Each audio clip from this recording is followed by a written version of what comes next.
회상. 나는 지금 이 사회와 현실을 어떻게 이해하는가를 이야기하려고 하는데, 이런 이야기를 하자면 불가피하게 개인의 생애와 관련이 되겠지요. 나는 올해 60살이 되었습니다. 나의 생애는 대한민국 건국의 역사와 맞먹습니다. 한국 현대사와 똑같은 세월을 살아낸 것이죠. 어저께 북한이 건국 60주년이 되었다는 신문 기사를 보고 저는 또 참담한 감회에 빠졌습니다. 나의 생애와 똑같은 세월이 북쪽에서도 흘러갔구나 하는 생각이 들었습니다. 내 나이 3살 때 한국전쟁이 일어났습니다. 나는 3살 때 일들을 기억하지 못합니다. 돌아가신 아버지의 진술에 따르면, 참, 이 진술에 따르면 이라는 이 말은 또 기자들이 쓰는 어법인데 좋지 않은 말이죠. 아버지 말씀에 따르면 우리 가족은 서울에서 부산까지 피난 열차를 타고 내려갔는데 이 열차는 8박 9일 만에 부산에 닿았다고 합니다.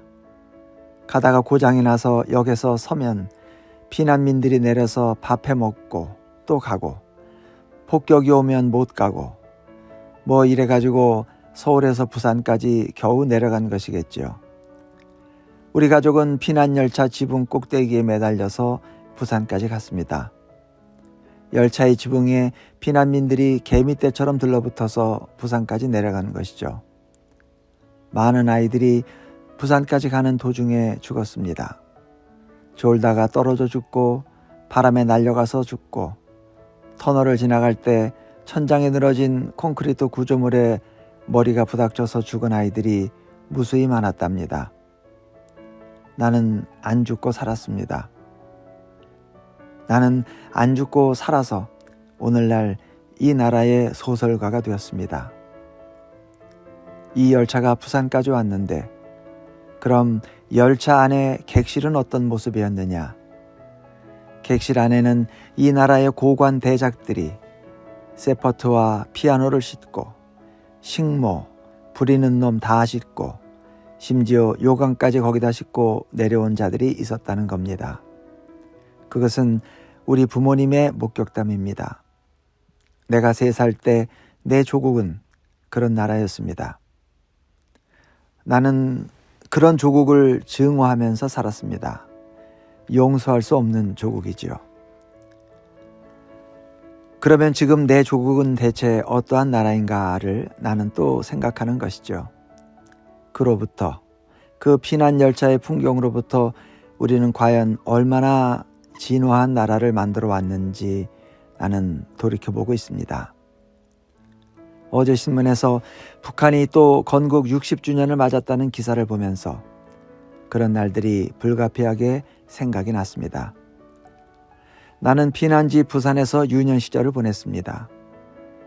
환도가 된 다음에도 우리는 당분간 서울에 올라오지 못하고 거기서 몇 년을 더 살았죠. 나는 3살 때 일들은 기억이 나지 않지만 그 이후에 유년 시절에 피난지에서 있었던 일들은 기억합니다. 피난지에서 나의 가장 중요한 일은 미국의 초콜릿을 얻어먹는 일이었습니다.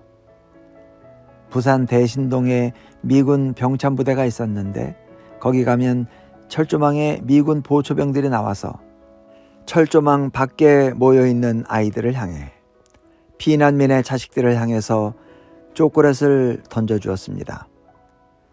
철조망 밖에는 나같이 남노하고 머리에 부스럼이 난 아이들이 한 50명이 모여서 미군의 초콜릿을 기다리고 있는 것이죠. 미군 초병은 3시간쯤 되는 근무 시간에 무리함을 달래려고 초콜릿이 한 100개쯤 든 박스를 갖고 나옵니다. 이 초콜릿은 허쉬라는 초콜릿입니다. 지금도 우리나라에서 아주 잘 팔리고 있는 허쉬 초콜릿. 나는 더 이상 허쉬를 먹지 않습니다. 미군이 이것을 하나씩 낱개로 빼서 던지는데 한 개는 왼쪽으로 던집니다. 그러면 100명, 50명의 아이들이 먼지를 일으키면서 왼쪽으로 몰리죠. 그 다음은 오른쪽으로 날아옵니다. 그러면 이 아이들은 또 오른쪽으로 몰리지요. 하나는 멀리, 더 멀리 던져요. 그럼 멀리 던진 줄 알고 멀리 쫓아가 봤더니 이 작자가 던지지는 않고 던지는 신용만 한 겁니다. 가보니까 없어요. 그럼 아이들은 다시 철조망 가까이 따라와서 주먹을 먹이면서 야, 이 개새끼야, 초콜릿 내놔라 라고 욕을 퍼부어댔습니다. 미군 초병은 가까이 던지고 멀리 던지고 이러면서 즐기는 거죠. 그러다가 이자가 보초를 교대할 시간이 되면 낱개로 50개 정도 남아있는 박스를 통째로 던지는 거예요. 통째로. 나는 낱개를 던질 때는 잘 움직이지를 않았습니다. 저 작자가 한 50개 남은 박스를 통째로 던질 때 그 낙하 지점을 잘 봐뒀다가 야구선수가 홈으로 들어올 때 먼지를 일으키며 슬라이딩 하듯이 그 50개가 든 박스를 잡아가지고 그 다음엔 집으로 달려가야 합니다. 애들이 또 내 걸 뺏어 먹으러 오니까요. 애들이 새까맣게 나를 따라오는 거예요. 난 그 난국을 피하기 위해 미군한테 배운 대로 하는 수밖에 없었어요. 50개가 든 통을 갖고 뛰면서 하나는 오른쪽, 하나는 왼쪽으로 던지면 뒤에서 따라오는 아이들이 그걸 주워 먹으려고 분산이 되거든요. 그들을 분산시키면서 집에까지 가는 거죠.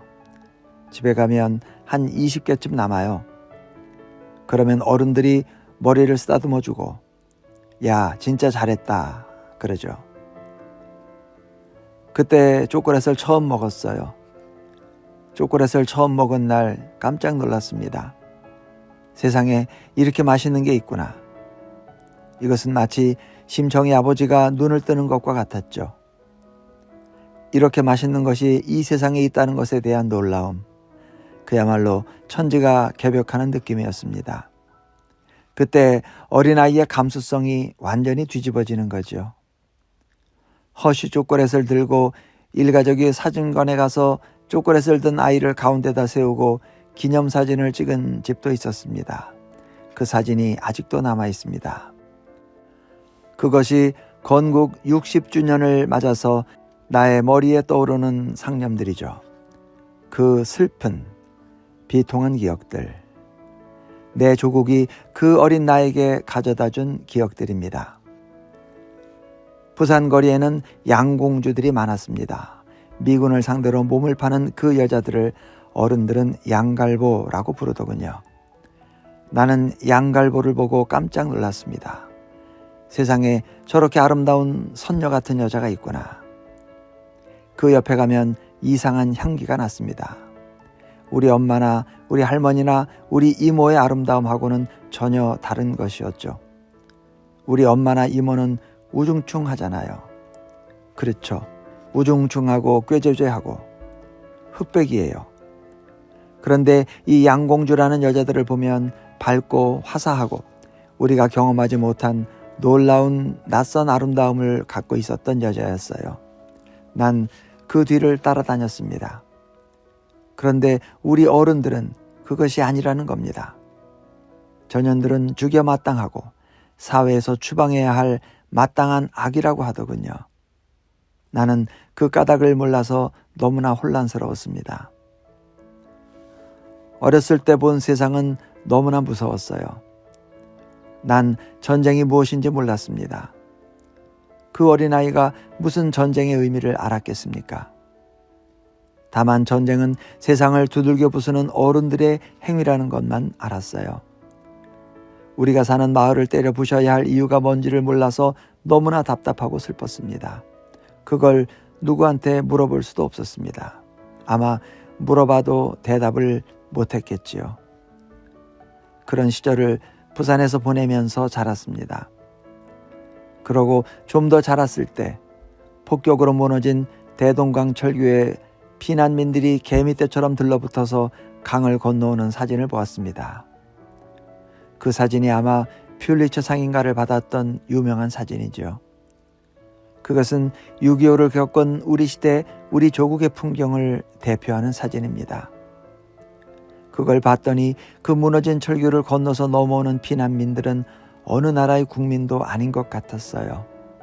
그들은 어느 나라의 국민도 아니고 그저 계절에 따라서 흘러다니는 새떼나 짐승의 무리처럼 보였습니다. 국가나 제도의 보호를 받을 수가 없는 그런 이동하는 새떼의 무리처럼 보였습니다. 서식지를 빼앗긴 야생동물의 이동처럼 느껴졌습니다. 국가나 제도라는 것은 우리한테 없는 것이고 만약에 그것이 있다면 그 힘으로 이 세계를 두들겨 부수는 짓만 하는 그런 세상이로구나 하는 느낌을 받으면서 살았습니다. 건국 60주년을 맞아 지난 나의 유년을 회상한다면 그와 같은 기억들이 떠오릅니다. 이것은 어쩔 수가 없는 것이죠. 여러 선배들 앞에서 이런 이야기를 해도 되는지는 참 의문이지만 참 죄송스러운 일이지만 나는 그런 추억을 가지고 있습니다. 그리고 학교에 들어갔습니다. 우여곡절 끝에 대학교를 들어갔습니다. 저는 66학번이었습니다. 학교에 갔더니 그때 대학은 학교라기보다는 고등학교를 졸업하고 사회에 진출할 수 없는 청소년들을 가두어 놓는 수용소와 같은 느낌이었습니다. 그것은 아주 정확한 느낌일 겁니다. 그리고 1년 내내 데모를 했습니다. 소주병에다 똥물을 넣어서 던지는 것을 내가 목격했습니다. 가난하고 억눌린 시대였지요. 나는 대학이 청년들의 인문주의적 갈망을 조금이라도 충족시켜주기를 바랬던 것입니다. 그러나 그 시대 대학은 청년들의 그와 같은 꿈을 충족시켜줄 여건이 되지 못했습니다. 수용소 같았죠. 나는 대학에서 처음으로 영시를 배웠습니다. 내가 배운 영시는 19세기 낭만주의 시였습니다. 그때의 시는 워즈워스, 셸리, 바이런, 키츠, 더 내려가면 예이츠, 더 위로 올라가면 알렉산더 포프인데 이런 시인들의 문학을 배웠습니다. 영국 낭만주의라는 것이었죠. 낭만주의 문학을 간단히 말씀드리자면 인간의 세상은 신의 섭리와 자연의 조화로 가득 차 있는 것이고 인간의 마음속에 있는 소망은 반드시 미래의 실현이 되는 것이다. 이런 행복한 세계관을 19세기에 그 아름다운 영어로 써놓은 시였습니다. 우리는 그것을 외우면서 자랐습니다. 그 시들은 낙관적이고 조화로운 세계관을 바탕으로 한 문학이었지만 인간의 모든 소망이 미래에 실현된다는 것을 예언하는 점에서 매우 혁명적인 문학이기도 했습니다. 그 시들은 배고프고 억눌린 청년들의 영혼을 그야말로 아편처럼 매혹했습니다. 나는 그때 배운 시인들의 시를 거의 대부분 지금도 외울 수가 있습니다. 나는 영어를 매우 잘하는 학생이었습니다. 그러다 우연히, 정말 우연히 도서관에 갔다가 난중일기라는 책을 읽었습니다. 영문과 2학년 2학기 방학할 무렵이었고 22살 무렵이었습니다. 그 책은 노산 이은산 선생이 번역한 것인데 앞장과 뒷장이 다 떨어져 나가서 걸레처럼 된 책이었습니다. 그 책이 우연히 도서관에 굴러다녔어요. 그 책을 봤더니 거기에는 희망이나 행복이나 미래가 전혀 없었습니다. 이순신이라는 남자가 감당한 것은 그야말로 절망만이 가득 찬 현실이더군요. 전쟁이 났는데 임금은 의주로 도망갔고 적은 이순신보다 수백 배 강하고 부하놈들은 싸움이 벌어지면 뒤에서 도망을 하고 임금은 온갖 트집을 잡아서 이순신을 죽이려고 벼르고 있었습니다. 그 절망의 시대에서 헛된 희망을 설치하고 그 헛된 희망을 꿈이라고 말하지 않고 그 절망의 시대를 절망 그 자체로 받아들이면서 통과해 나가는 한 인간의 모습이 거기 그려져 있었습니다. 난중일기는 장군의 육필 기록이기 때문에 우리가 영원히 후손에게 전해야 될 소중한 문화재입니다. 그러나 난중일기는 거기에 무슨 인생의 심오한 천리가 들어있거나 우리가 외워야 할 아름다운 문구가 있거나 놀라운 수사학이나 인식론이나 철학이 담겨 있는 책은 아닙니다. 그 책은 뭐냐 하면 매일매일 전쟁을 수행하는 한 지휘관이 자기네 병영에서 일어난 일을 기록한 진중일기에 불과한 책입니다.